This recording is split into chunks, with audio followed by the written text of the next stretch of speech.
So good afternoon and welcome to all.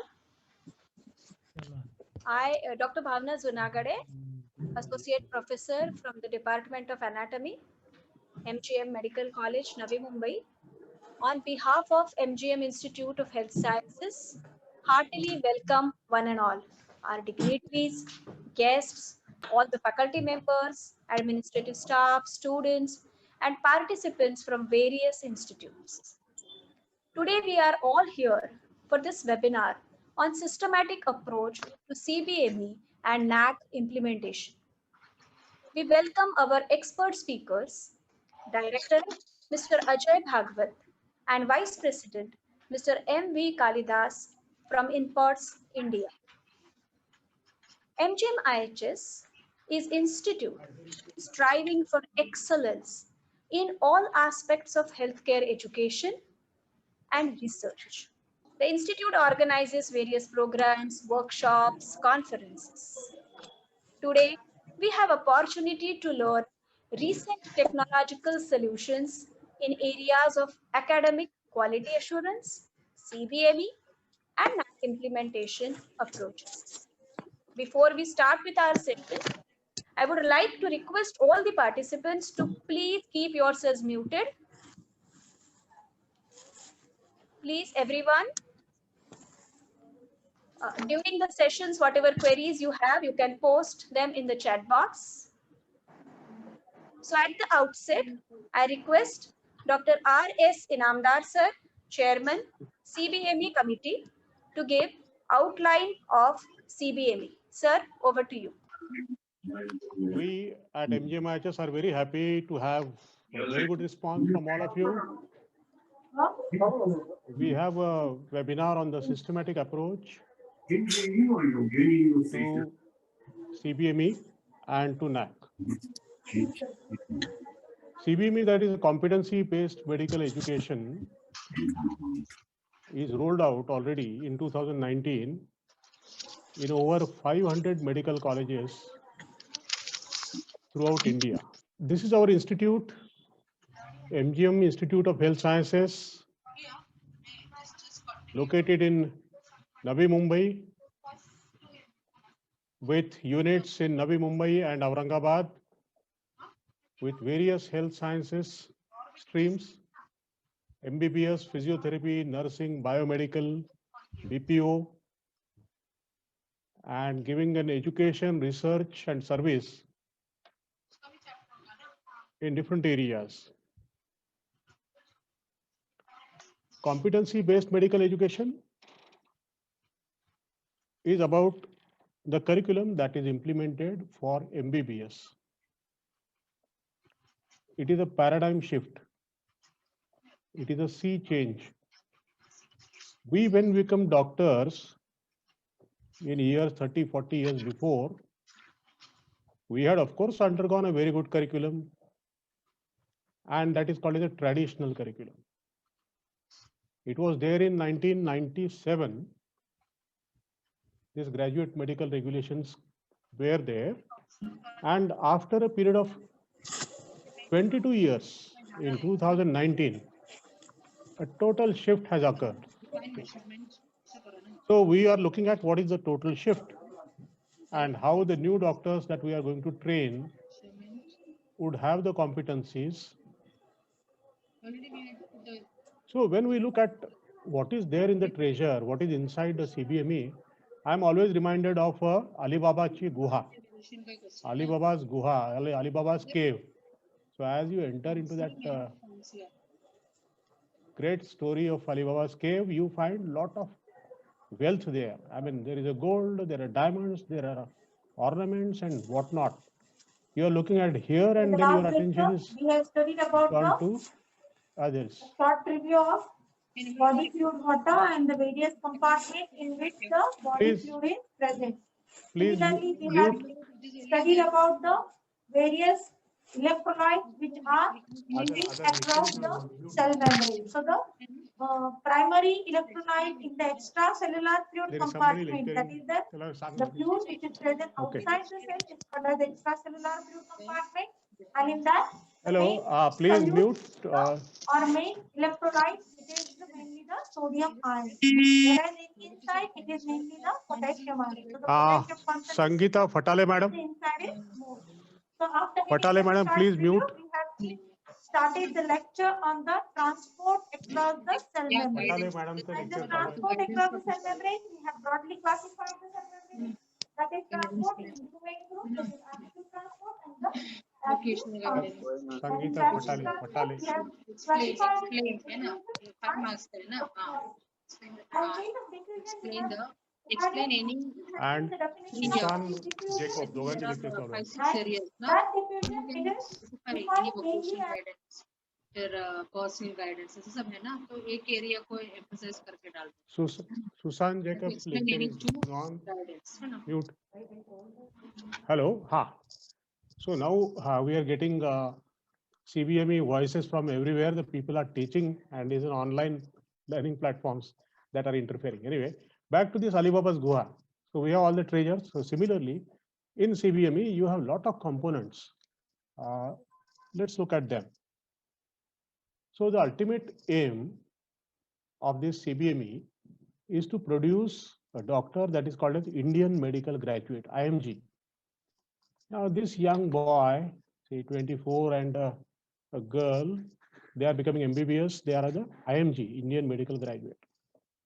Now what is this they are possessing? What we have taught them is the knowledge, the skills, the attitudes, values, and responsiveness. Look here, attitude, values, responsiveness have come in great way for the first time in the curriculum. And what is the aim? That he or she may function appropriately and very effectively as a physician of the first contact of the community and being globally relevant. What are the two things? One, physician of the first contact of community. So they will work in our cities, towns, villages, serve the community, but globally relevant. If they want to go abroad, they go to US, UK, Saudi, anywhere, they will stand on their feet very well with the competencies that we have given. So these are the two objectives in this. Now there are 5 roles of an Indian medical graduate. This kind of a outcome-based education or competency-based education has been there in the West for many years. It has been there in US as ACGME. It has there been in Canada. So Canadian outcomes are there in UK, British doctors in Scotland, Scottish doctors. So more or less the roles are there. So for MCI NMC has defined the roles. What this MBBS graduate is going to do after he gets into the society, after his graduation, he has 5 roles. These roles are: 1, he will be, first and foremost, he will be clinician. I mean, perfect doctor, able to diagnose, treat, manage. Second role that he has, or quality that he has, is a communicator. He should be able to communicate very effectively with the patients, with the colleagues, with the relatives. So communicator. And to develop these qualities, we have a program in the CBME. Then he will be a thorough professional. He will be a leader of the team, but not always the boss. He will also be a member of the team. He is working with the nursing staff, with the biomedical technicians, with the physiotherapist. So he is a member of the team and a leader. This is another role. And he is a lifelong learner. Like what happens is, whenever you are learning, you feel ये हो गया ना, आप किताबों को हाथ लगाने का नहीं. Like some engineers say, बस हो गया पढ़ाई. लेकिन डॉक्टर के लिए ऐसा नहीं है. He is a lifelong learner. Not that he has to, 8-10 hours to read, but he has to keep abreast. Just like now COVID has been there, all these learnings we have from March to now, January, till vaccine, is a new learning to us. So doctor has to be a lifelong learner. And we are teaching these skills in our curriculum by self-directed learning. Now we are entering into this Alibaba's Guha. Like look at the components, beautiful ones. At the center is the competency. There is a concept of competency, right? So all the subjects, all the phases have been dissected, divided into competency. Then there is alignment and integration. That is, your different subjects like anatomy, physiology, medicine, radiology. I mean, whatever you are learning is about the patient, about the human body, and it has to be aligned, integrated. It is not like a bogie of a railway that you have passed first MBBS, you leave the bogie and go to next, or a rocket shuttle. So it has to be aligned integration, and there are various beautiful ways of aligning integration. Foundation course, as he enters, he is coming from a different world into a totally different scenario. So there is a transition for which a foundation course is there. There is an early clinical exposure.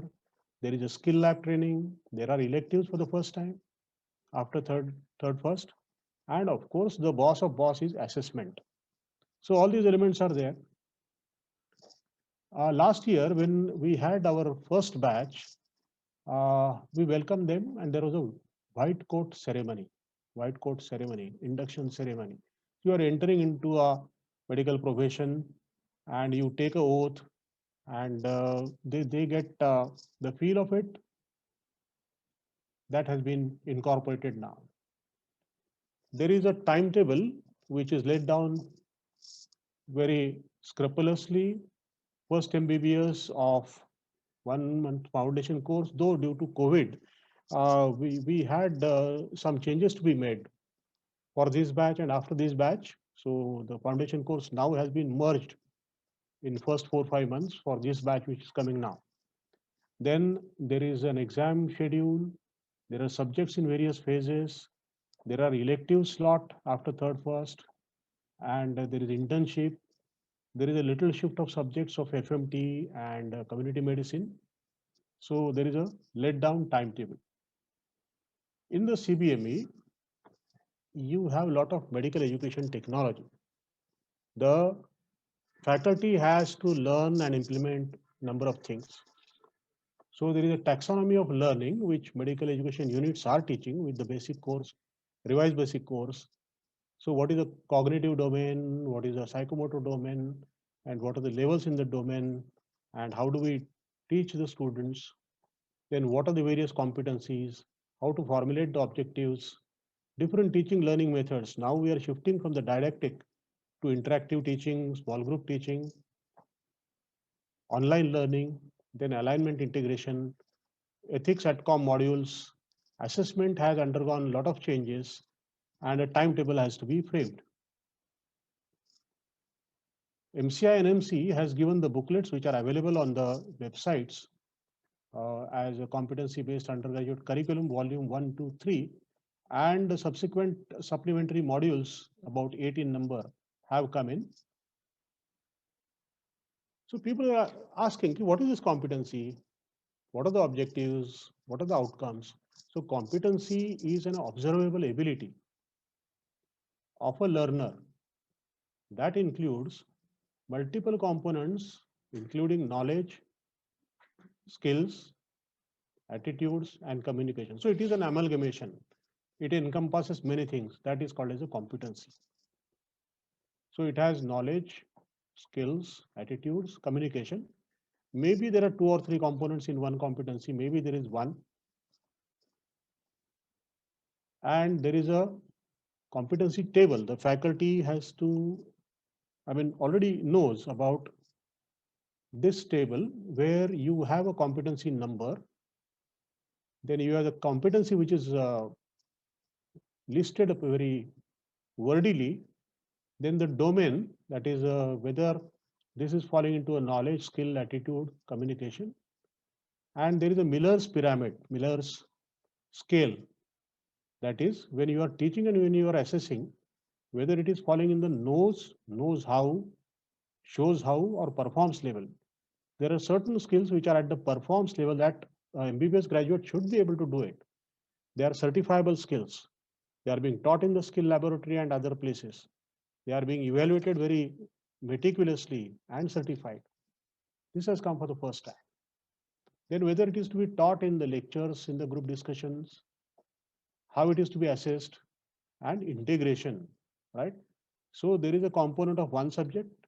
You need to know pharmacology, you need to know some other subject, and the integration is done in the vertical and horizontal manner. We have a student doctor method, that is in the second MBBS onwards, the students should be assigned one patient. They will follow from the OPD into the IPD, they will interact with the family, they will look at the sheets. They are not going to treat. They will be under supervision, but they get a hang of how the patient is progressing, how is managed. So that is a student doctor method of learning which has come for the first time. Various skills, many of them are to be practiced on the mannequins in the skill lab. So the patient will not be asked to undergo a number of examinations by the students. So there is a skill lab which is there. To begin with, there is a foundation course giving the overview and a connection. Then there are other units, like some students need a little push in the language, local language, Marathi, sometimes some for Hindi language, for communication with the students. Some students have coming from a vernacular of their regional language, so English language and others are there. There is an early clinical exposure. That is right in the first MBBS, the students are taken to the hospital, and some units are being taken along with the cases, paper cases, or X-rays and others. When we learn, in the context in which we learn is very important. So we take the students to different context experiences, not only in the tertiary care hospital, but also in the PHCs, district hospitals, communities. There is integration. Another element that has been properly inducted into the curriculum is self-directed learning. अपने आप सीखो, और सीखने का जो तरीका है वो अपनाओ. I mean, how long the teacher is going to teach you after MBBS or even during MBBS, you learn the tricks and trades of how you yourself set the goals, how you get the resources, how you get facilitated from the teachers, and slowly ये गुरु का जो वारसा है वो शिष्य के पास जाता है. So he takes over. So SDL is a new component which has come. We know assessment drives learning. Students will ask कि क्या आ रहा है एग्जाम में, क्या पढ़ना है. They are all exam oriented. So you plan the exam in such a way that will drive the learning. In fact, learning is going to drive the assessment. Anil, battery low, battery. Right? So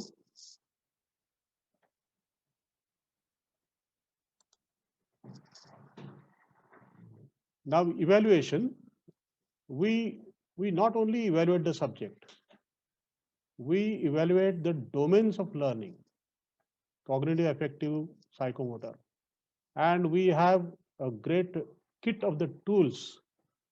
For theory, we have LAQs, SAQs, MCQs. For practicals, there are different ways, OSCE, OSCE. There is a structured Viva, and number of tools are there, 360 degrees assessment and others. The assessment is not only to know how much he has learned and what grades he gets, but it is for him to help in learning. So there is a concept of assessment for learning, that is a formative assessment, and where we are shaping, like a pottery is being shaped, we are shaping that student, we are giving a feedback. So slowly he is being formed. So formative assessment. And at the end, that is at the university examination of phases, there is summative assessment. So, I mean, the doctors in our past years, they used to ask, अरे भाई ये CBME क्या है? What is this CBME, CBME? And the young doctors will tell them, uncle, hey, That is what the CBME is all about. So what we are looking at is CBME is a new paradigm. It is a paradigm shift. It has different components. And we are looking at the student, and we are sort of looking how he is progressing. And therefore, there are a lot of things which are to be noted, recorded, and a feedback is to be given. So it requires a lot of system and the preparation on the part of a faculty. So with this is a brief overview of CBME. And now I hand over to Mr. Kalidas, who will tell us information about the technological platforms which are there. Inamdar sir, thank you for giving the overview of CBME. And now to deliberate the various aspects and nuances of the systematic approach of the presses, we have with us today EdTech expert, Mr. M.V. Kalidas, Vice President in POTS India. Sir has vast experience of IT products and services in organizations like Wipro, HCL, and Microsoft. He has helped many higher educational institutes and universities to implement outcome-based education. He will be speaking on CBME implementations. Sir, over to you, sir. Thank you so much again, Dr. Inamdar and Dr. Bhavna for giving us the opportunity to present how technology can help in implementing competency-based medical education. So I will approximately take about half an hour to 45 minutes for my presentation. I will, without much going into much detail, I would like to plunge into my presentation. I also understand that there are people besides medical colleges who are also participants out here from the other health sciences like dental, nursing, and allied health. So please, even though directly your, unlike NMC, CBME may not have been implemented in dental nursing, but I do believe it is very relevant to your programs also, because now it is a well established fact that marks, which are the typical academic marks, do not directly measure the competencies and skills of any student. So this would also be relevant to non-medical participants in this particular webinar which is there. So wherever I am using the term medical and CBME, it can be substituted for dental, nursing, and other competencies are also there. So before we really, as a philosophy of our company, what we do is that before we design any kind of a technology and implement any software solutions, we all take a strong feedback from all the stakeholders. So in the last 1.5, 2 years since CBME was announced by the erstwhile Medical Council of India, we have been taking feedbacks from various medical colleges. I just want to share some of those feedbacks. One of the feedbacks which has come out very strongly is that it is a well-known fact now, well established, that any regulatory body, and especially if you have read the new education policy, there is a very, very strong emphasis on measurements of competencies. And for example, NAAC is talking about measuring course outcomes and program outcomes. So even the regulatory bodies are now insisting that you measure course outcomes and competencies. Second, because of this, what happens is that there is a lot of documentation overload on the institutes. Why is that? Because our regulatory bodies, as you are aware, work on the fundamental philosophy saying that trust but verify. So if you say I am, implementing CBME, they probably trust you, but they will ask for verification of that, and that can only be done through some kind of a documentation which is there. So that's the second challenge which a lot of medical colleges have faced, of the documentation being increased because of competency CBME kind of an implementation which is there. The third is that, like I mentioned in the right at the beginning of the presentation, it is now well established, not just in medical. You talk to any programs, whether it is engineering, whether it is management, or arts and architecture, the the confidence level on marks has or probably become an all-time low. Very few people believe that if you have, good marks, that means you are a good person who has acquired skills which are there. So there is a stronger requirement, whether you are going abroad for, for example, if you look at USMLE requirements which are there, or if you are applying for a job, or you're doing a post graduation, the requirement of something called student portfolio, which goes beyond marks and measurement of competencies, is also become almost parallel to having a transcript of your marks which is there. Fourth is, overall there is a strong focus on how performance indicators, competencies and all are measured. EPAs are of course entrustable professional activities. If you look at the US, like how we have an Indian medical graduates, which Dr. Inamdar just talked about, US talks about something called EPAs, saying that unless I'm confident that I can entrust you with performing these activities, you do not become an MBBS doctors. So there is a lot of focus saying that I have to measure and I should have, evidences to show that I can trust you with these. I should have evidences which are data driven evidences to show that you have reached this particular level of competencies which are there. So the last challenge is obviously we believe that a lot of softwares and technologies which are available in the market are not designed from a grounds up to measure competencies or outcome. They have more or less followed the old academic structure of grades and mark sheets and mark generation, and assessments are also based on marks rather than a software which is designed grounds up from a competency. So this is like almost, I build a building which right from the beginning, I know from the foundation that it is going to be a 4-storied building.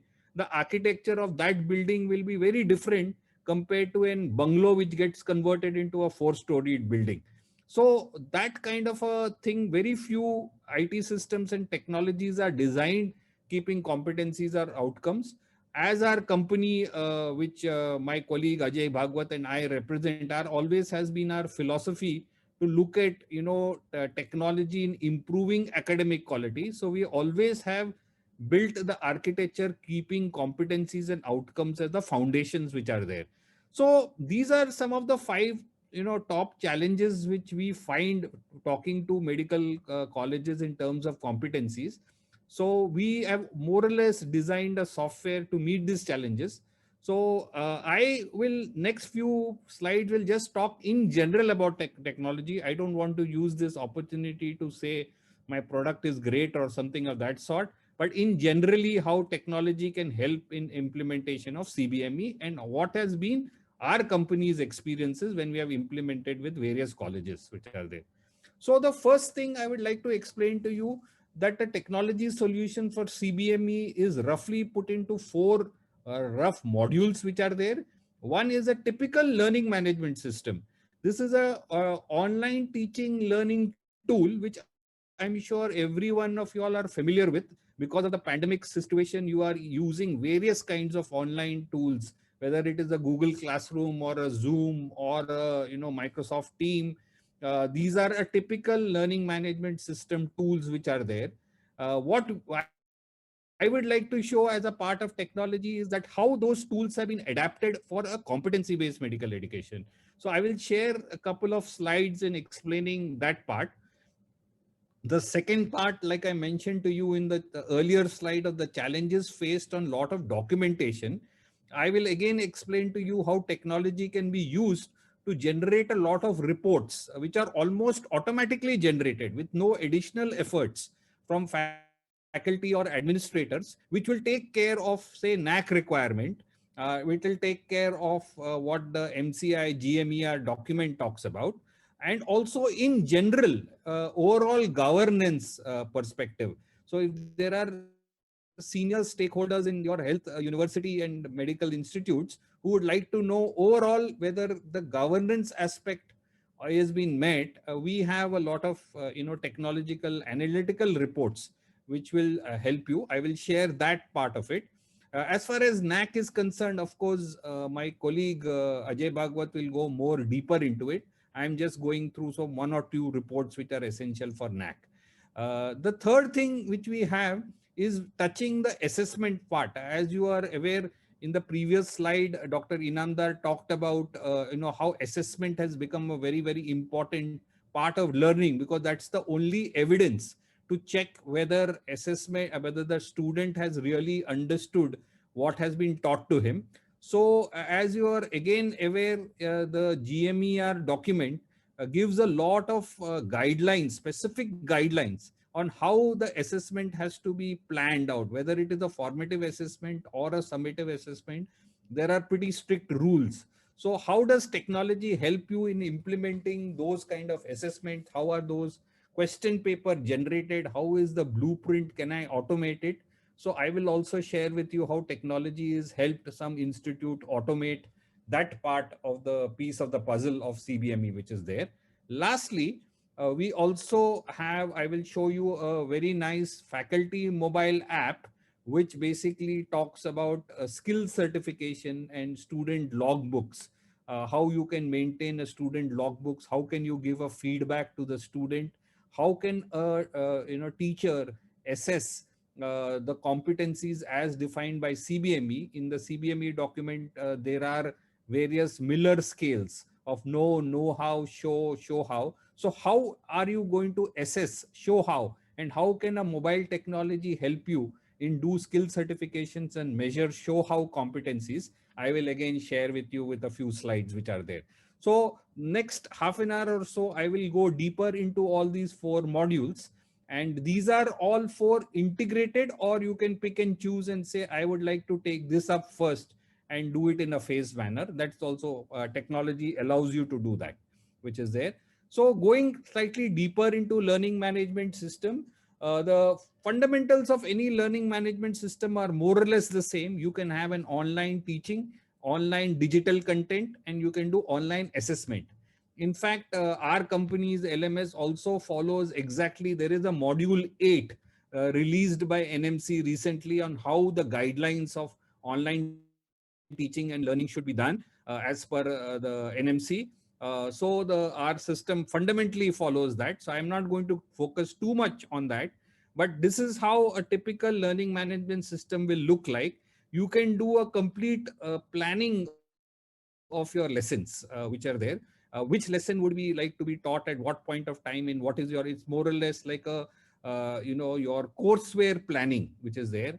What we have also done a little deeper from our technology perspective is that we have linked these things to competencies.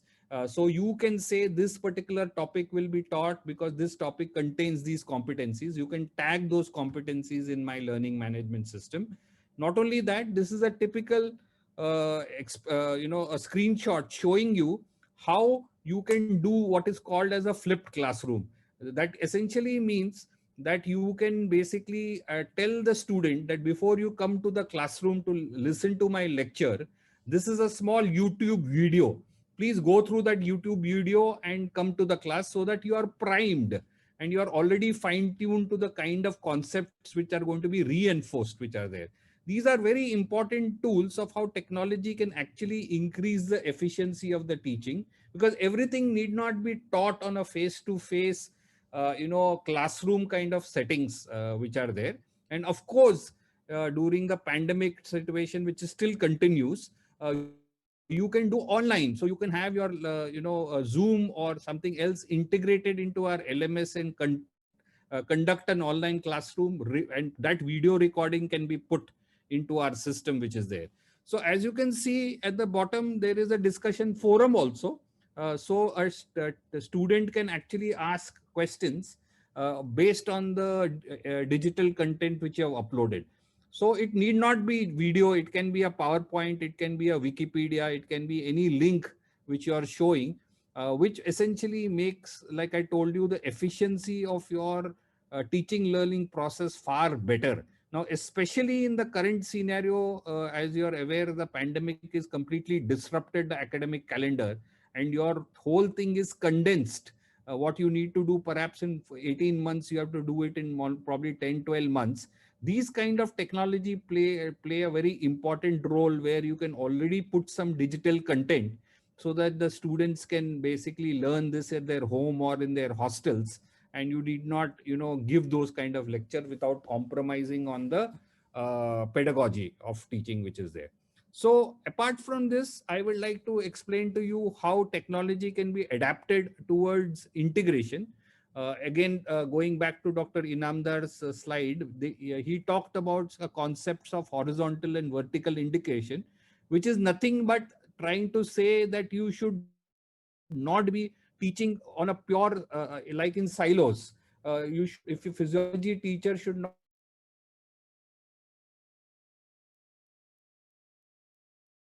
teaching CBME document now says that you can either pick up an organ or you can pick up a particular disease and teach based on that particular, which would essentially mean that if I'm a physiology teacher, I might have to bring certain topics from some other subject and teach, and maybe even that teacher might come into my classroom and teach.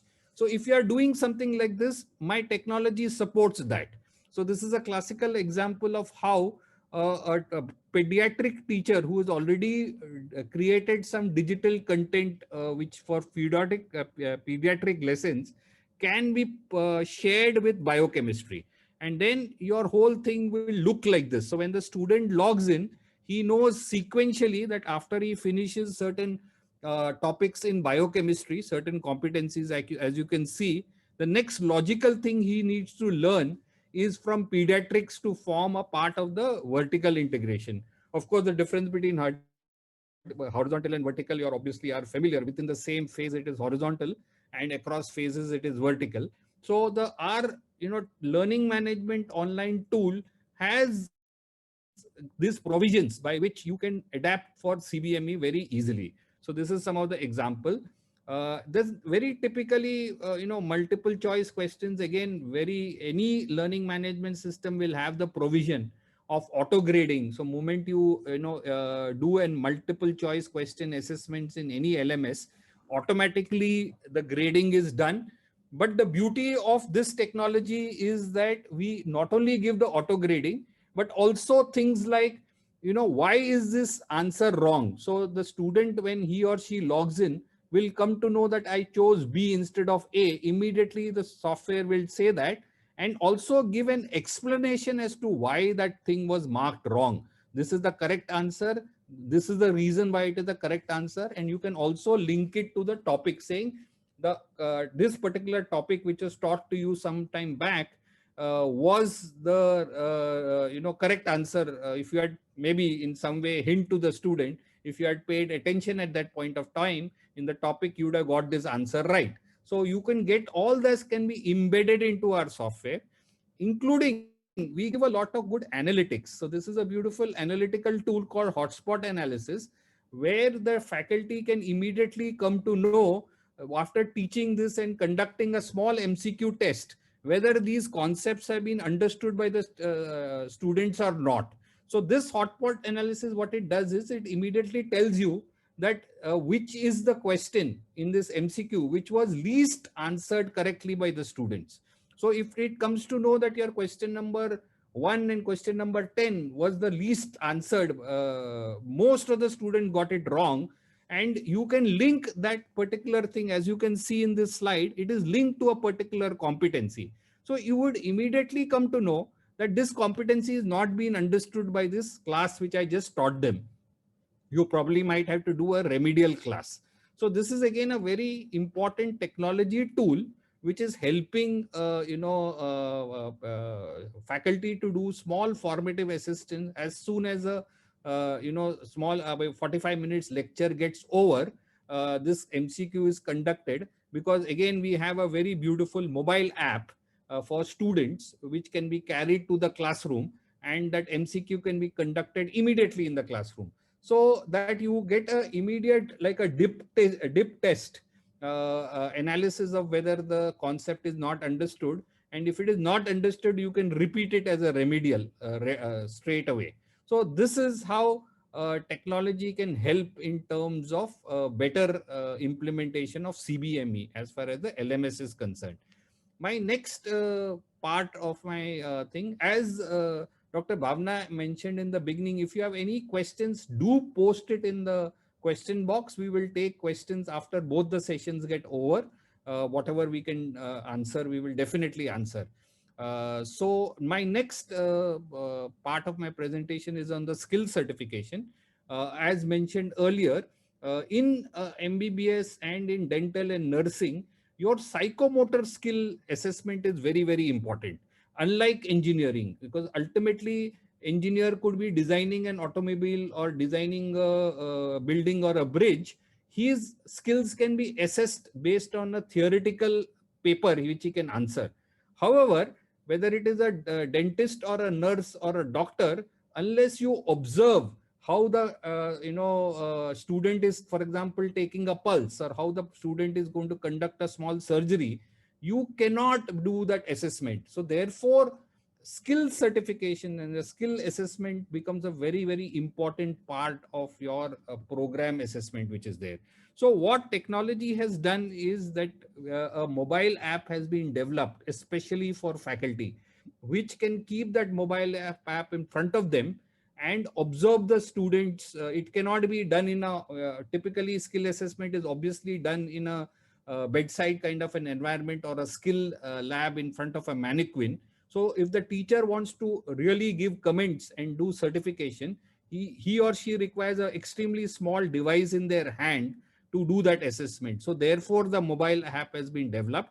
How it looks like is that moment the faculty logs in to the mobile app, the software will recognize that this particular teacher is from physiology, or is from community health, or anatomy.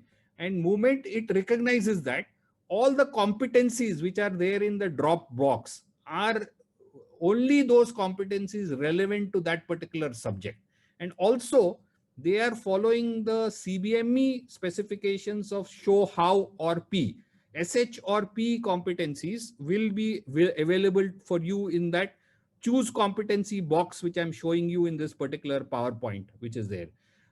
Then moment you choose that, the assessment method also as per CBME will be available to you. So you want to do a Viva or you want to do an OSCE, you can choose that assessment method in the mobile app itself. And then immediately after that, you can choose your student. Student is again automatically populated in the backend, and you can search on the roll number or on the first name or last name and choose the particular student whom you're going to assess. You have other things like whether it is a summative assessment or a formative assessment, that context can be also chosen from this particular drop box. And then you can say, I want to evaluate. I will just press this button at the bottom, which says in red, evaluate. And moment it evaluate this competency, you can press with a simple button whether the student, whatever you observed, is below expectation, meets expectation, or exceeds the expectation. So you are again, the terminology which is used and implemented in this mobile app is exactly as per the CBME and GMR specifications. You are supposed to say below expectation, meets expectation. So you can just simply press your hand in any of these buttons to say that this student which I observed for this competency is meeting the expectations which are there.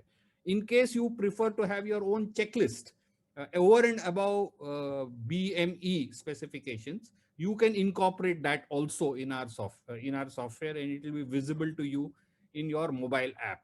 And once you do that, you can continue to do it for another student, or you can say, same student, I want to evaluate another competency. All those options are available for you to do on the mobile app. And then you can get a comprehensive competency profile of the student.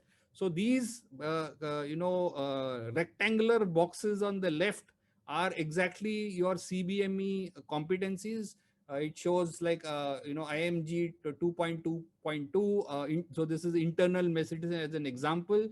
Those square boxes are the number of times you have tried, because again, the CBME document says that you should definitely make sure that the student has done this competency 3 times, 4 times before you certify. So the number of times you have evaluated are those square boxes. The color signifies whether it is below expectation, meets expectation, or exceeds. So overall student profile will be visible to the faculty at a glance. So this is again how skill certification is, technology can help in terms of skill certification, which is there. We are also developing a comprehensive skill competency badges for students. This is not completely ready with us, but what we are trying to say is that instead of showing a mark sheet, which is also important, can the student create a competency profile by the time he passes out his MBBS, and have a like a digital badge.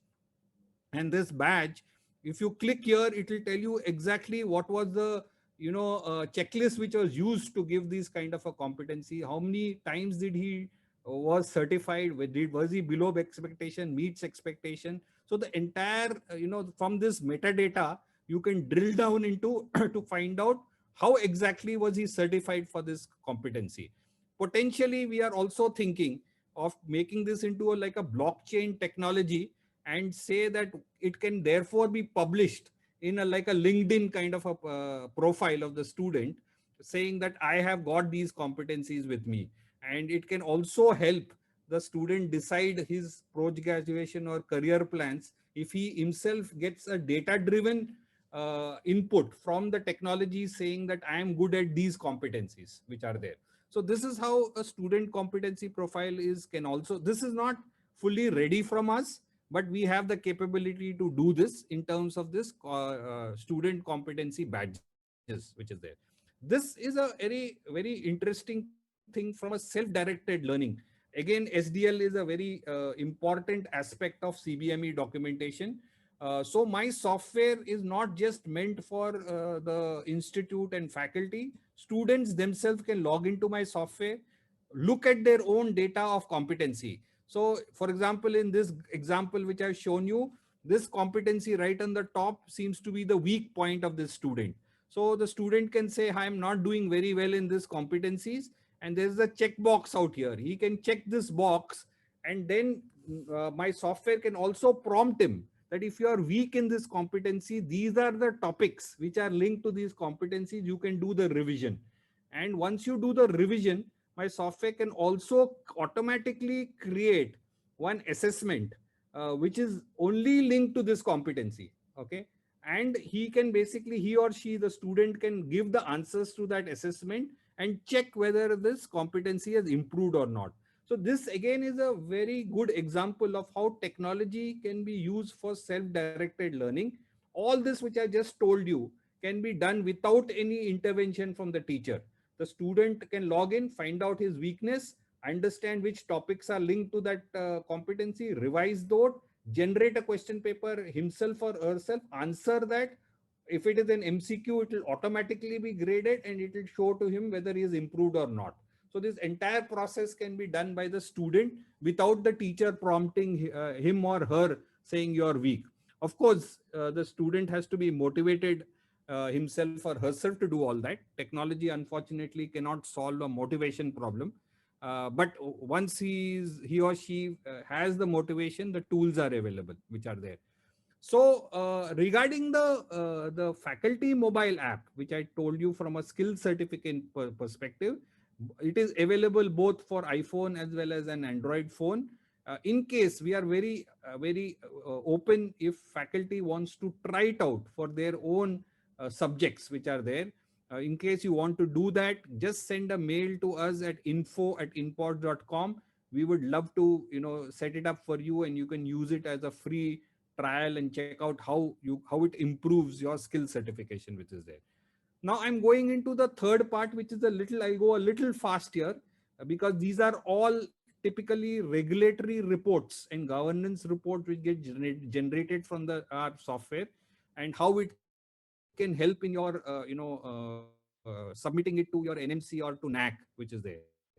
First, this is an example that in my software you can define the program outcomes for MBBS. As you are aware, I do not know how many of the existing colleges who are participating in the webinar are looking for NAAC. Whoever are looking for NAAC, this will be very familiar to you because NAAC asks for program outcomes as an evidence that you are measuring program outcomes and course outcomes. Those of you who are not looking at NAAC must look at NAAC, because the new education policy is very, very clearly said that in case if you are not accredited, you can't, continue. I mean, it is very explicit. So measurement of program outcomes and course outcomes over and above competencies is very important. So my software, you can define program outcomes. You can define course outcomes exactly as per CBME. You can define your Miller scale, your your KS, all that can be defined in my software. Your competencies, this is again, competencies, as I just mentioned to you, you can have know-how, whether it is like a domain, knowledge domain. This is exactly from a screenshot of cardiovascular physiology, which comes as a topic under physiology. These are the competencies defined in my software. And you can then, the software and the technology allows you to do a mapping of course outcome to program outcomes, competencies to course outcomes. So a competency is linked to a course outcome is linked to a program outcomes. Your course outcomes and program outcomes are also available in the CBME document, though they have not explicitly, GMER or the CBME document doesn't talk of these as course outcomes. Many institutes whom I'm talking to have very clearly understood that these are course outcomes and these are program outcomes. So your competencies, course outcomes, and program outcomes are available in the CBME document. Those can be put into the technology, and the technology can allow you to map the competencies to course outcomes, the course outcomes to program outcome. Now, how does that benefit the institution? The benefit is like this. This is again an example of not only doing a competency, but your block structure can also be defined in my software. Then how it helps is that when you do any kind of assessment, whether it is a theory or a viva, whether it is a formative or a summative assessment, if in my software I have the ability to link the questions to competencies, okay, so you just need to say, I have conducted one small formative assessment of 10 questions. In that, question number 1 is linked to competency this, okay, that's all you need to do. And once you do that, and then once you upload the marks of the students in an Excel sheet, automatically the competency report like this will come out. Okay, it will identify very clearly which competencies your batch is doing well, which competencies are not doing well. You will get that. Automatically course outcome report is generated. Why? Because somewhere you already linked the competency to course outcomes, and because you have linked the question to competencies and uploaded the mark, competency report gets generated automatically, course outcome report gets generated automatically, and program outcome reports generate automatically. So as you are aware, competency is required by CBME, your COPO is required by NAAC. So this itself is a huge value to colleges, where they don't have to spend lot of time in getting the course outcome and program outcome reports. Typically, before technology has been implemented in these colleges, the course outcome, program outcome, there is an IQAC department which takes care of this. CBME is more from the HOD department. Now, all this can be integrated into one simple technology tool, and these kind of reports can be generated, which is there. This is not necessarily from a governance, I mean, it's not necessarily from a regulatory perspective, but very interesting from a governance perspective. So this particular report, and there are lots of reports which are possible through technology, where you are identifying the weak students. As you can see out here, these are basically your fast learners, normal learners, and slow learners. All the definition of fast slow is also customizable to a college. So if you are a rural college, your definition could be lower for a fast learner or something. You can define that. If you are in an urban setup, maybe you have a higher benchmark for defining. So all that can be done, and the software will identify the weak learners. Not only will it identify weak learners, it will identify what topics are they weak in. So if you are doing any kind of a remedial class, you will basically be very clearly do it with a more data driven decision of I am conducting this remedial class in this topic because I know you are weak and my data is showing you that you are weak. So these are all how technology can really complement a good teaching learning processes, which a university like MGM, which is already good at, can now get a lot of analysis done, so that the it is directed towards proper topics and proper students who deserve this. So this is a very classical example of how weak students can be identified, and because again the CBME document talks about how you can how you need to identify weak students and give them feedback, which is there. I will now go very quickly over the blueprinting automation software which we have, the technology. What it does is, I will quickly, don't go through this whole thing. I will quickly explain it to you. So a controller of examination can log in. He can choose the subject and create an examination date. He can input the blueprint attributes. The blueprint attributes are nothing but, the distribution of question types. I want 20% MCQ, 10% long answer, 20% short answer. You can put those inputs out there. And then basically there could be also a subject matter expert who could come in and say, I want these competencies to be covered. I want these topics distribution, 10% from these topics. So both the controller of examination as well as the subject matter expert can jointly create a blueprint. Once the blueprint is created, you can apply that blueprint to the software, and there is an algorithm which will generate a particular template. My software can have a nice question bank which is there, which can either be imported by you, or you can be authored, or you can purchase some question banks from outside and put it into my system. Once it does that, my question paper can be automatically generated, which is there. And in case, my software will also tell you that this question bank is not healthy, you don't have enough questions to generate the question paper, then you can create your own question, add more and more questions. So when you are adding more and more questions, it will prompt you exactly what are the type of questions you have to add into the software to make it healthy. So that's how it is done. So this is an example of how you can distribute your LAQ SAQs in percentage wise. This can basically then you can say, I want to apply this to all the subjects. Okay, I'm a controller of examination for summative assessment. This pattern is same for every subject. So you can say that, including things like, if you look at on the left side, you will get question type, difficulty level. So you can say, I want 30% difficult, 60% easy, and 10% medium. All those things you can say. Total marks should not be more than this, number of questions should be not more than this, duration.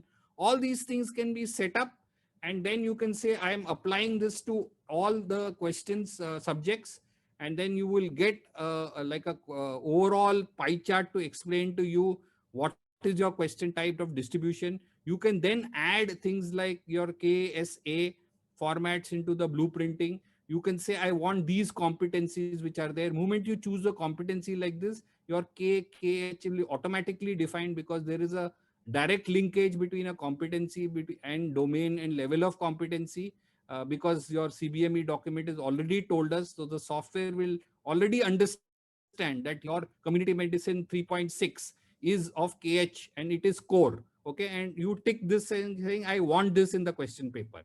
So you can tick like this, and then you can generate a template. So template is nothing but the question paper minus the questions. So once you see the template and you say, yes, this looks fine, sometimes you might want to modify the template. For example, the GMER talks about that your MCQ should not exceed more than 20%. And in some examinations, it says at least one question should be from ATCOM. So you want to, over and above the software generated template, you want to add one more question saying it should be ATCOM. You can add that. And once you add that, my software will go to the question bank and tell you whether it is healthy or not healthy. This is an example I've shown saying that it is not healthy, and it is telling you you need to add 3 more questions of this question type to make it healthy. So you can immediately add it through a workflow process. Anyone cannot add it. So author will add it, then the approver will approve it, he can reject it, and then finally the reviewer will, the final person will take a decision. So it's a 3-level process before it goes into the question bank saying this is a proper question which is there. Once that is there, the question paper is generated and you will have also analytics, okay, which is again a very good thing to show to regulatory authorities that all my assessments are covering as per GMER. So these are my analytics of the question paper, and you can generate a PDF document in a highly secure manner. So you want it from a controller of examination department only, that login will be provided only there. Anyone tinkers, we have very good security features and audit trails to explain to you if anyone has done any changes on this thing. So that is how the question paper gets generated, which is there. This more or less has completed my part of the CBME presentation. Because of little bit of lack of time, maybe I've gone a bit fast, but if you have any questions, I'll be more than happy. The next part of the presentation would be on NAAC. So I would hand it over to back to the moderator of this webinar, Dr. Bhavna, to then take this forward. So thank you very much for paying attention. I will stop sharing my screen. Thank you, sir, for giving such a wonderful explanation on the detailed use of technology in CBME implementation, right from LMS assessment to skill certification and even generating a blueprint and question paper. So thank you, sir. Now I request Dr. R.S. Inamdar, sir, once again to give outline of NAAC. Over to you, sir. Good afternoon. This was the first unit of CBME, competency-based medical education, which is rolled out rather in 600 medical colleges. And now there is another area with which colleges, medical colleges, universities are concerned with, though it is not being taken up by all of the colleges at present, but sooner or later it is going to come. That is NAAC.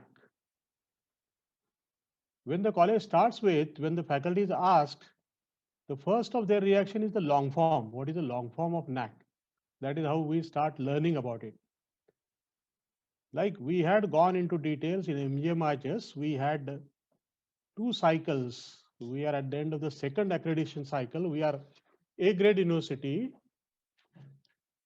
And in our university, it is like a big wedding in the family. जसं ते English picture मध्ये श्रीदेवी असते आणि गौराई माझी लाडाची जसं धूम चालू असते, तसं everybody starts talking about NAAC. The people who are asking the long form of NAAC, now if in the sleep also they talk about NAAC and NAAC. So that kind of a change in the environment is there when you undergo for NAAC. And NAAC is for the overall development of the institute. NAAC is looking at the quality. NAAC is looking at the various criteria. So it is a National Assessment and Accreditation Council. When we look at the colleges in the West who are securing a very good standing, and we talk why our colleges, why our universities are not in the first 100, not in the second 100. So government has thought about various ways by which one should assess, one should accredit, one should ascertain that there is development, there is progress. So that is the basic purpose of this one. NAAC was established in 1994 as an autonomous institute of UGC and with the headquarters at Bangalore. And in the vision of the NAAC, so the focus is on quality, quality, quality, and quality. Quality is the defining element of higher education in India through a combination of the self and external quality evaluation, promotion, and sustenance initiatives. In the mission of NAAC mission statements, there would be various mechanisms by which the academic environment and the quality in teaching learning and the research would be stimulated.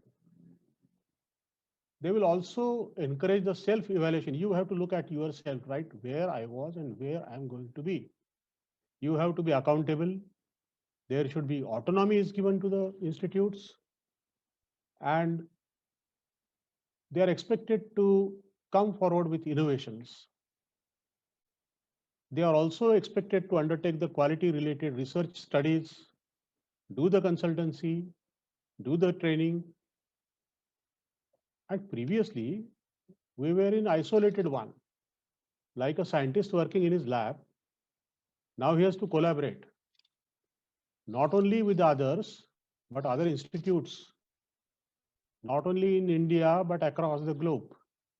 So the collaboration with other stakeholders and the institutes, it is imperative for quality evaluation, promotion, sustenance. The NAAC looks at the graduates, the postgraduates, with 5 core values and for the institutes. One, go for the national development. You have to contribute to the national development. Foster the competencies which are at the global level, global competencies. At the same time, you have to inculcate the value system. Like in MGMIHS, we have a Gandhian value system. On every wall, there would be a Gandhian thought, and in every lecture, there would be a Gandhian thought. So the value system has to be inculcated in the students, in the faculty, in the institute. And technology, there is no option. We are now communicating so seamlessly through technology. You are sitting at your place, in your department, in your homes, in front of a laptop, and we are interacting. And quest for excellence is a no stoppage. These are the core values of the NAAC. Now, NAAC will assess the institutes in 7 different criteria. 7 is a very interesting number. Sat. So NAAC has also taken that number 7. And there are criteria 1, 2, 3, 4, 5, 7, 6, 7, right? So number 1 criteria, not as a number 1 in the hierarchy or something, but the first criteria is curriculum. I mean, we start discussing what is the curriculum, what is the syllabus, how it is different, but it has gone far beyond. I mean, there is a book by Kern, 6 steps of curriculum designing. So our faculty should be conversant with how the curriculum is designed. And so NAAC splits into these 4 sub criteria: curriculum design and development, academic flexibility, how you can move from one course to another, curricular enrichment, it is not only the subject, but what additional soft skills, the global skills, 21st century skills that you impart to your students. And there is a robust feedback system from all the stakeholders that you know what and where we are going to. Criteria number 2 deals with student enrollment, admissions, diversity, teaching learning process. Now it is a learner centric. Teachers profile and the quality and upgradation of the quality of the teachers. What qualifications, what additional courses they are taking. Evaluation assessment process. What are the reforms which are happening in the evaluation? You're tracking the students' performance and the learning outcomes. So there is emphasis on the outcomes. Now, previously, there was emphasis on the process. How many teachers are there? How many lectures are conducted? What is the percentage attendance of the students? No. Now the focus has shifted to outcome. Look at the product. Like in a factory of a Toyota or some other Maruti, you look at the product. So similarly, our product, a graduate of MBBS graduate, look whether he has all the outcomes and the competencies. These are being tracked. We also take a student satisfaction survey on various points. Criteria 3 is an important criteria. It has more weightage. It is about research. Now, research everywhere, the institutes are ranked and put on a pedestal on the basis of the research publications, the quality of the publications, the impact factor, H index, and other bibliometrics. So the research publication and what the institute does for promoting the research, what the institute does for mobilizing the funds, for providing an innovation ecosystem, what kind of a consultancy it has, and what are the various extension activities and collaborations, all would be charted under this criteria of research. Criteria number 4 is about the infrastructure. Normally, the regulatory bodies will only look at the lecture halls and the laboratories and their dimensions. But now it has gone beyond. Of course, physical facilities are required. Learning resources are required. Library is seen as how much is the footfall, how many students are visiting the libraries and using it. IT infrastructure has come in a big way. And the campus maintenance, the green campus, the conservation policies, the eco-friendliness is also seen. Student support services. I mean, in the medical institutions, there are two focuses. One, student. Second, patient. In educational institute, in the medical college, there is a focus on the student.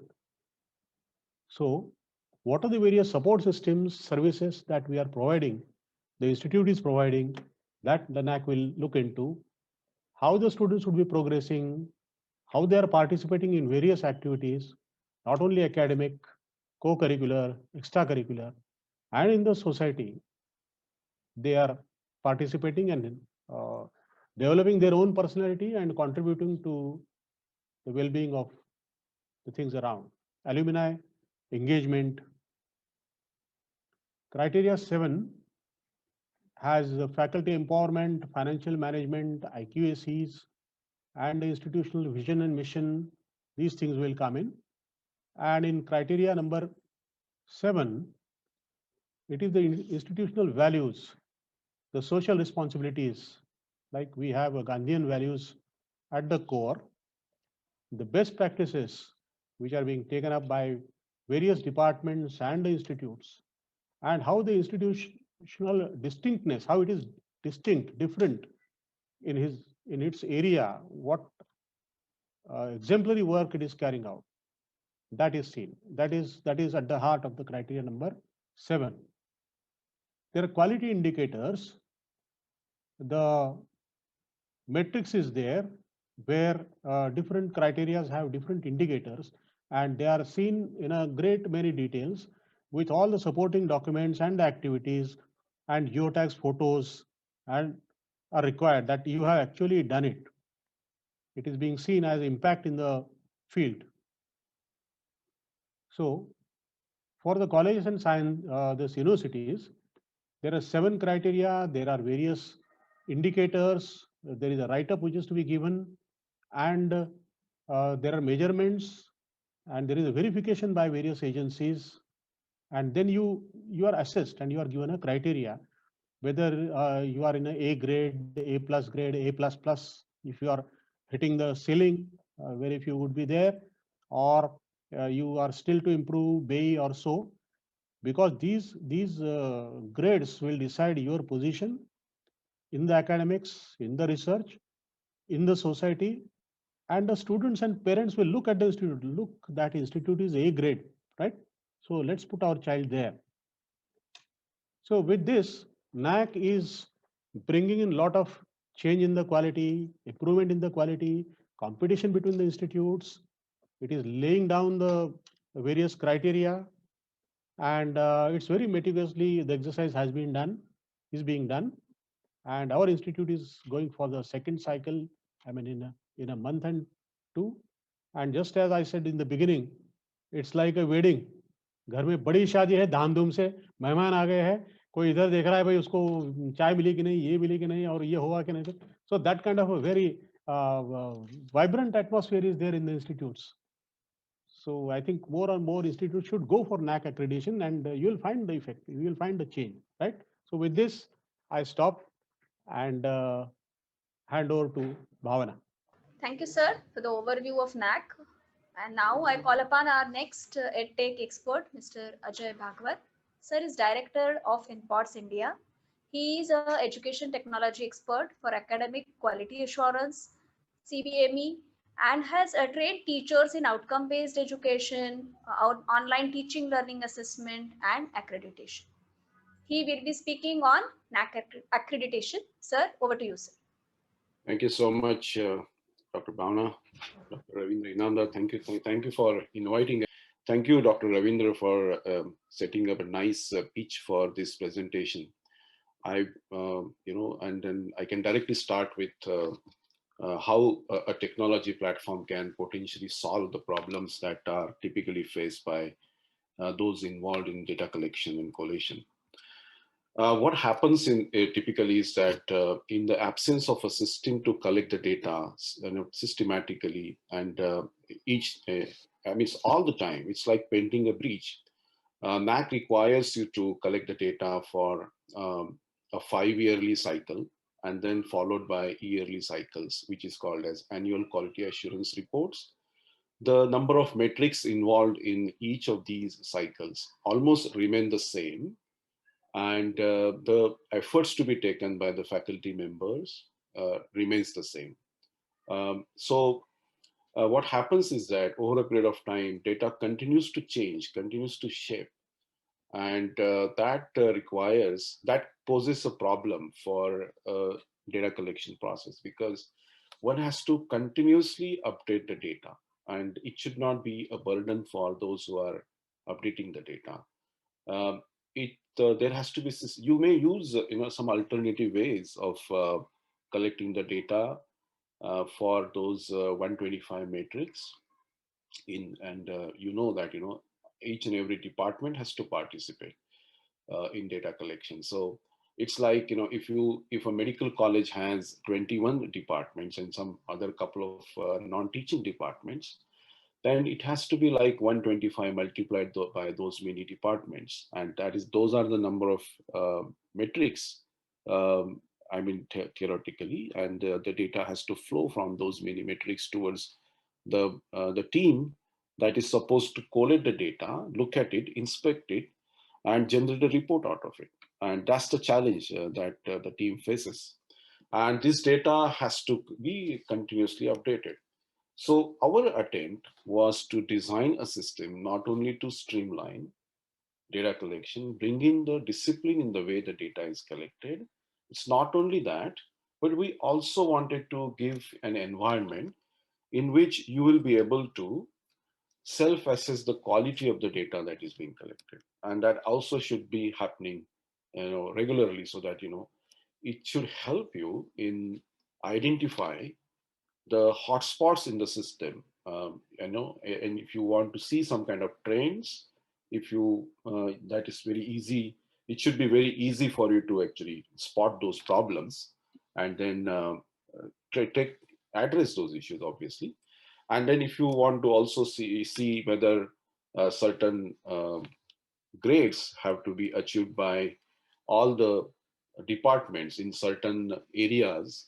Let's say you consider top 25 metrics, which are extremely important and vital for you to achieve higher grades, higher recognition. Then, for example, 3.3.3, which belongs to number of research papers submitted by each teacher.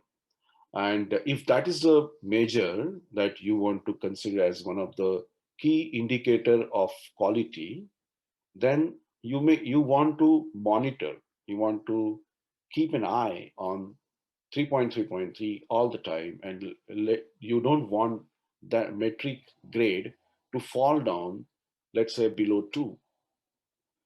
2 is a representation of it is a way to interpret the level at which the metric is. So the scale used is 0, 1, 2, 3, and 4.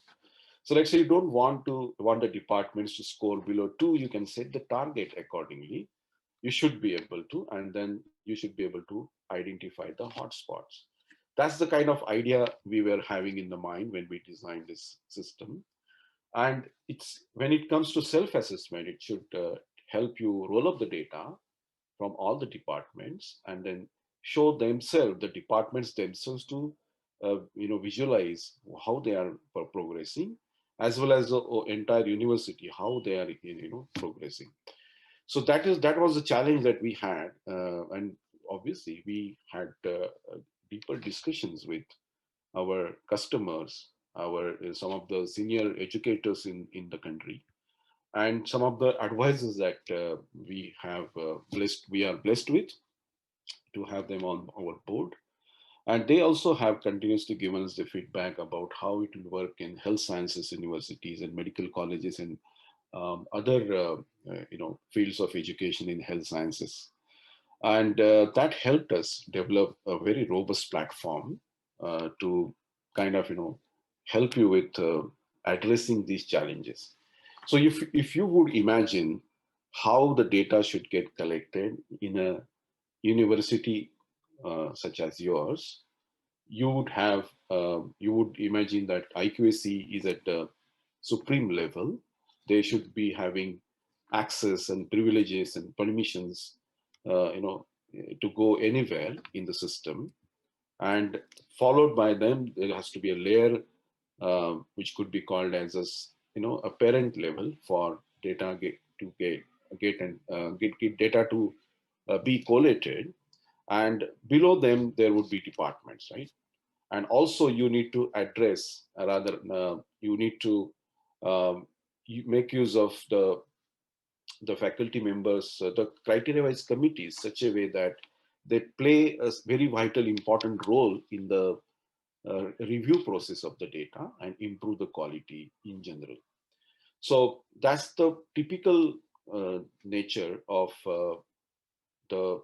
I would say it's a typical hierarchical structure that you would find and you would expect to have when it comes to collection of the data.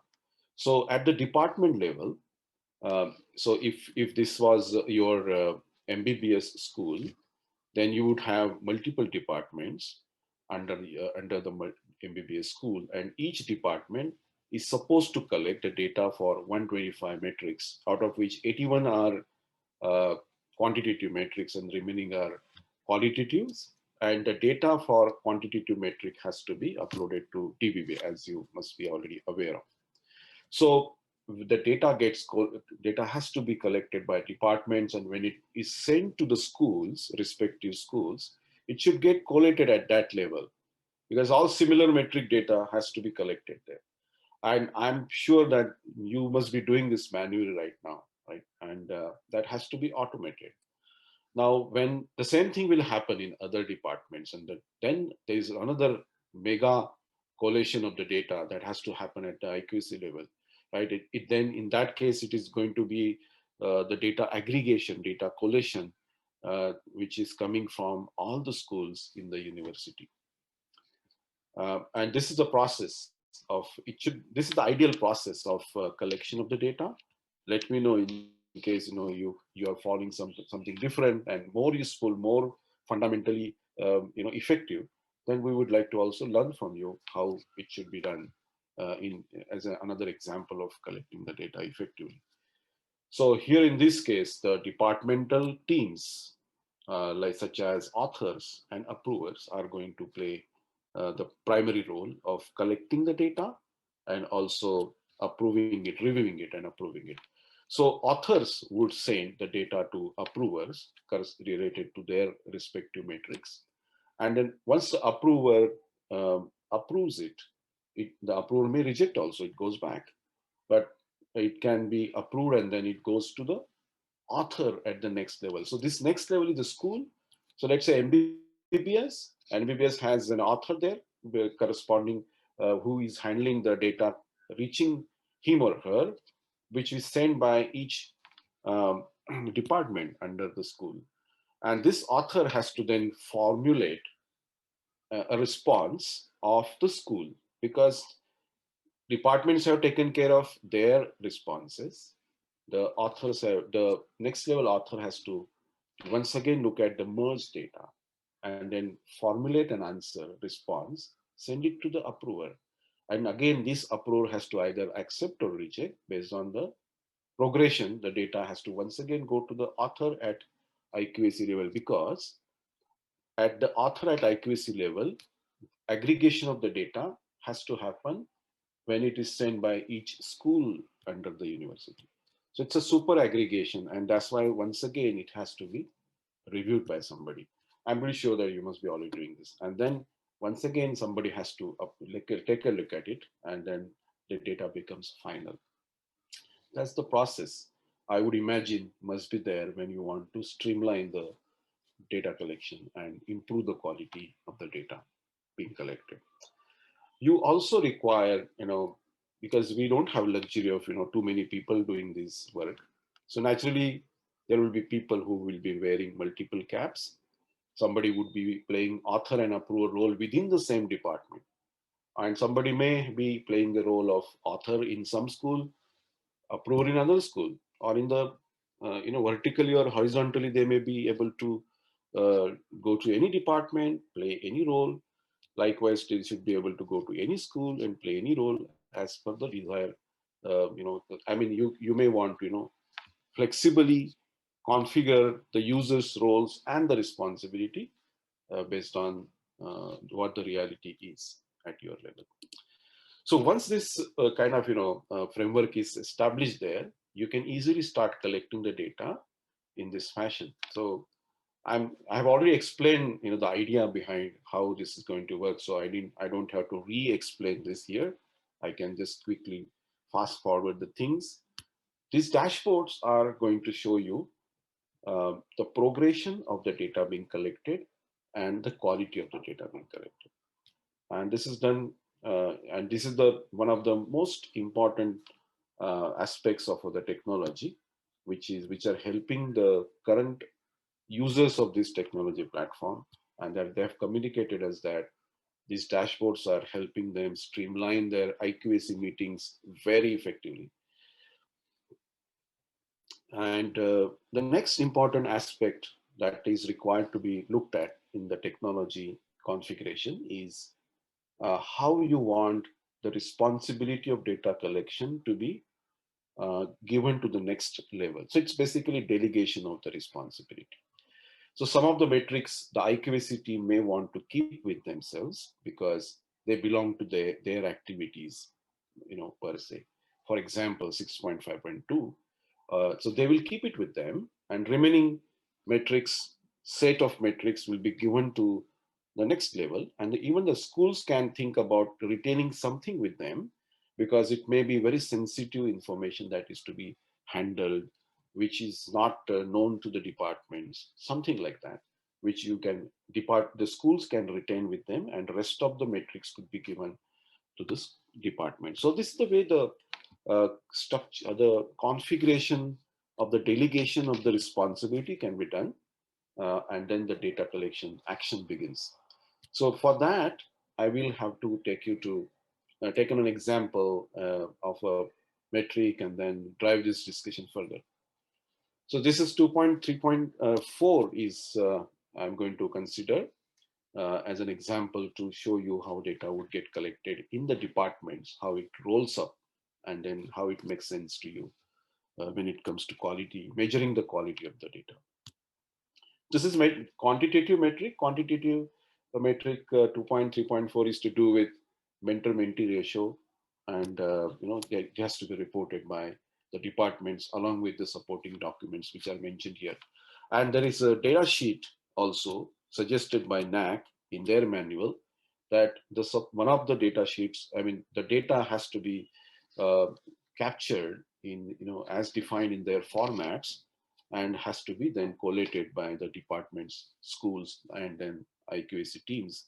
And this whole data sheet, the collated data sheet, has to be uploaded into the data verification and validation platform, which is called as DVV of NAAC. And this exactly the same sheet has to be uploaded there. So naturally, we consider that the same format for data collection at the source level.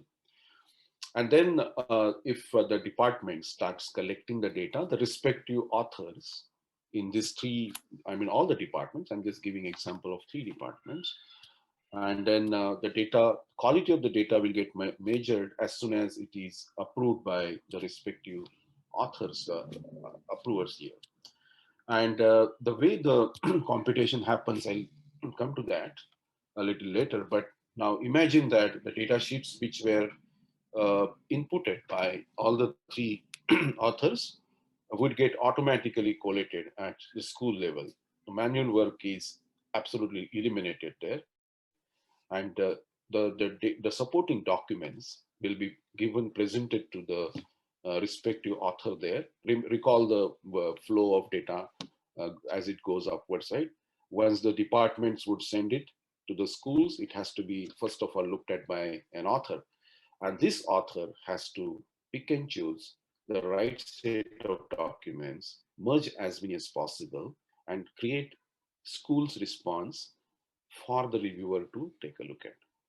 And then that's what happens. And then once the approver is okay with the quality of the data at the college level, it will go to the IQAC team. And likewise, the data supporting documents also will reach the IQAC team. Now, recall the next step here in IQAC. They also have to generate a response of the IQAC office and then get it reviewed. But before that, the other schools in the university have to collect their data as well and send it across to IQAC team. So this is how the the data collection will be streamlined and through these system configuration. And now I will come to the computation of the grade and weighted grade points. So it's not something that's a very complex problem to solve. However, some wisdom and some common sense is required. So we looked at the NAAC manual. We looked at the the way they have they define the formulae. We discussed it with some of the experienced NAAC assessors, the experts in this field, and then we used our common sense. We are engineers, so naturally we also could think about something that has to be added in this. And then this computation, as soon as the data sheet is submitted, it computes the grade points and weighted grade points, and accordingly the hotspots can be identified very easily. That's the idea here, and I'll show you how to set the scale, how to set the targets for specific metrics, and then that will probably will simplify this discussion of how to compute the grade points and weighted grade points. Now there is a disclaimer. The disclaimer is as this. We don't want to compute with the DVB's way of grading and the institutions. That's not the purpose. The purpose is to give you your own way, your own framework of computation of the grade points and weighted grade points. Other benefit and the purpose is to identify the strength and the weaknesses at and of some certain, for all the metrics that you are trying to monitor, and the users at department level, at the school level, and at the IQC level, they all are going to be aware of how this collection is progressing. The other advantage of this grading system that is developed by us is that that out of 125 metrics, and there are certain metrics which are not reaching its desired stage, because there is nothing can be done further, because that's it.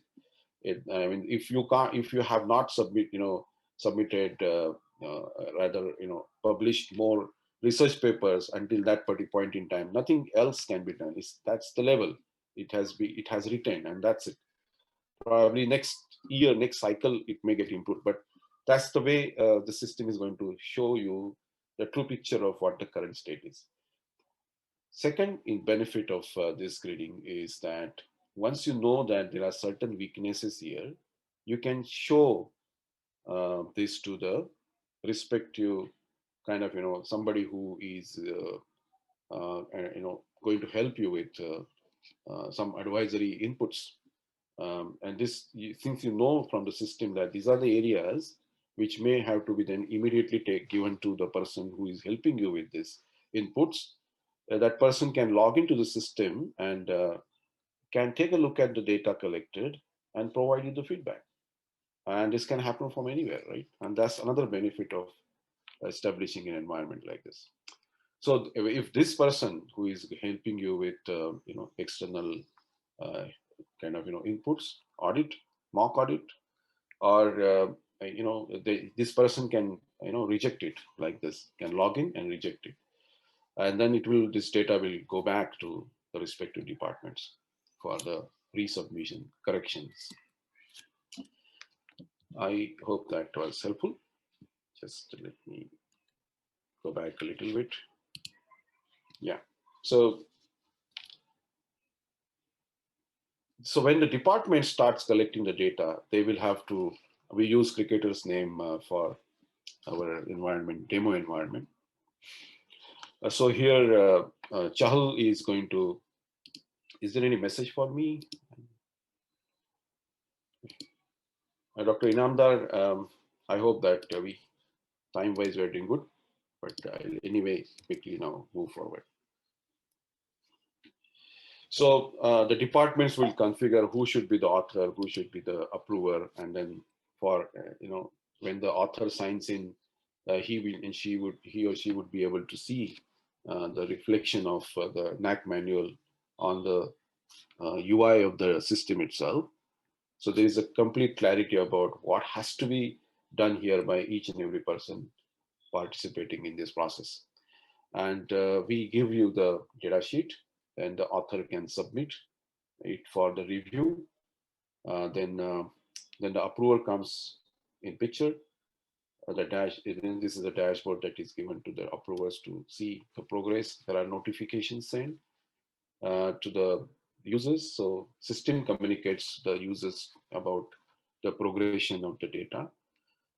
So approver would may want to reject it, and before rejection, suggestions or some kind of communication can happen between the approver and the author, and the rejection can be done. So this is the way the data will go back to the author. The author can then resubmit it and address the comments there, and then submit it back. So in this time, the data will be approved, and now it's gone up. So this is how the data has been, I mean, the author and the reviewer have worked together to complete the task.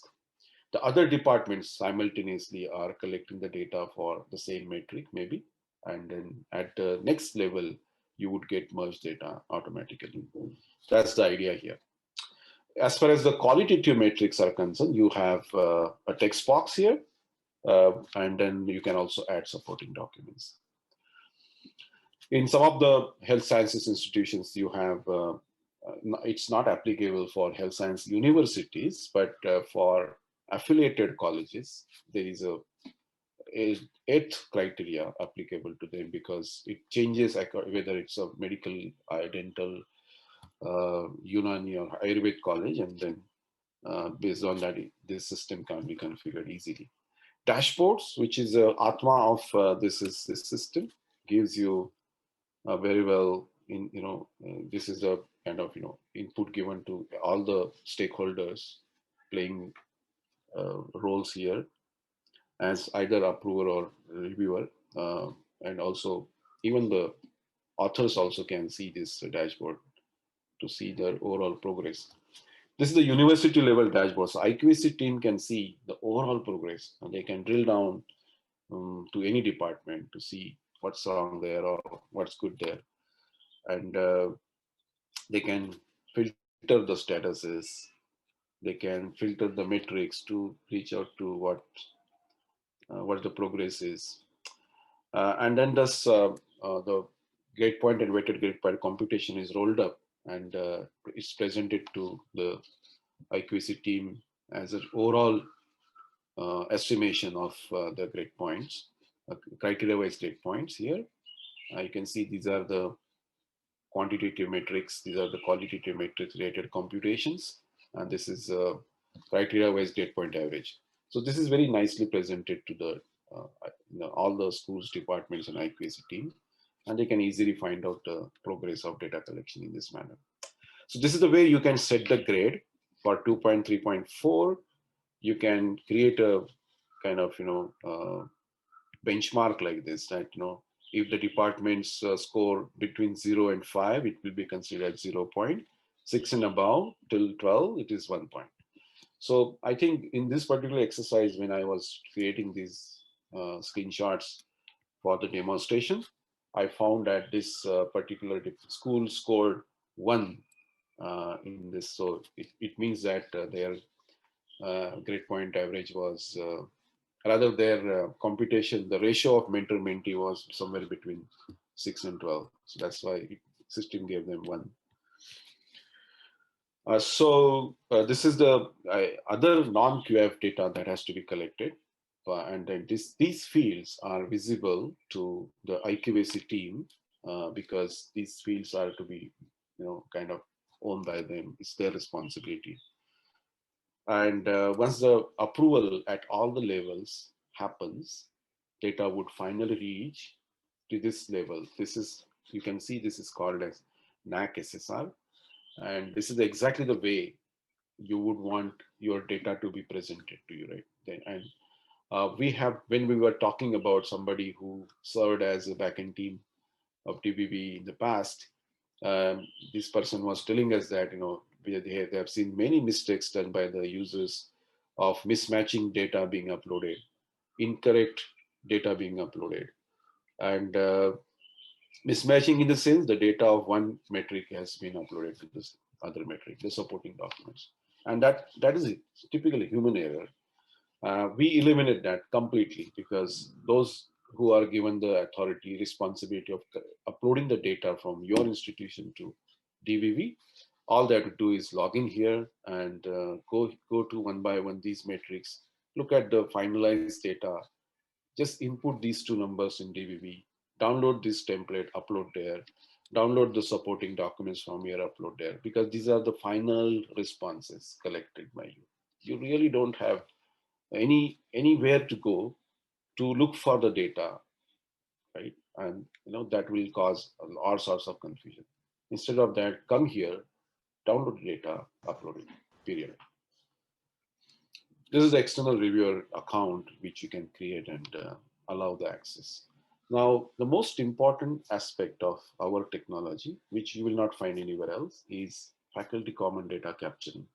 So all the members of the university are given access to the system to keep updating their data, which is relevant for accreditations and rankings.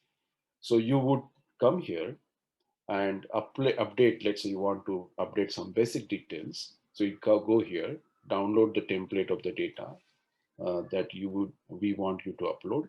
And then it is uploaded along with the supporting documents, submitted for your department head to review it, and then it is evaluated.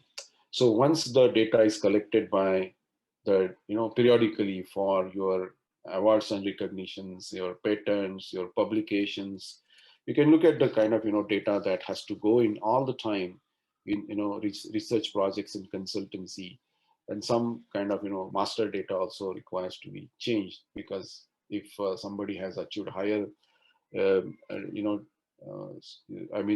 some additional certification courses are done, and if you want to add those here, that data has to continuously come in.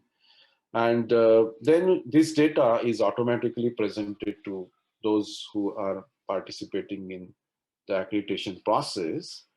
Somebody who is the owner of 2.4.1 wants this data to be inputted here, and the source of the data has to be updated, current, and that's the reason we give you the inputs here directly. And this data comes from the data that has been updated by the faculty members periodically whenever there were any changes, whenever there were any publications, research papers presented, and the data will keep coming here. And when this person goes for responding to this metric, she will require updated data, which we will give here, and then you can easily then formulate your response, which will be most accurate response that you can form at that point in time and present it to the next level of submission. So that's it from my end, ladies and gentlemen. Thank you so much for your time and patiently hearing my presentation. These are the key benefits of InParts. Thank you, sir. It was a very beautiful lecture. This technology is definitely going to simplify life of all those parties involved, right from the departments to institutes to IQAC and NAAC committees of those institutes. So thank you, sir. There is one question regarding whether there are any studies comparing the CBME with the traditional one. Yeah, in the West, there are studies comparing the CBME. Also, interestable professional activities. In US, Dr. Vinay Kumar, who is a pioneer in pathology, who has contributed with the NK cells and who is related with this pathology textbook. He had a webinar last month. He said ki they have introduced a system on the similar lines, and they have studied for 5 years, and the outcomes and the deviation curves have been there, and they are very substantial, positive new method of teaching based on the outcomes or competencies. There was one question as to how many users can be using this student app. I think that was for Kalidas, sir. At a time, how many users can use the app? I think that was the question. So, ma'am, technically there is no limitation Yeah. in terms of how many users can use the app. We are the whole backend server is on the cloud. We use Amazon Cloud Server. So as the load increases, automatically more and more servers get deployed. So technically there is no limitation.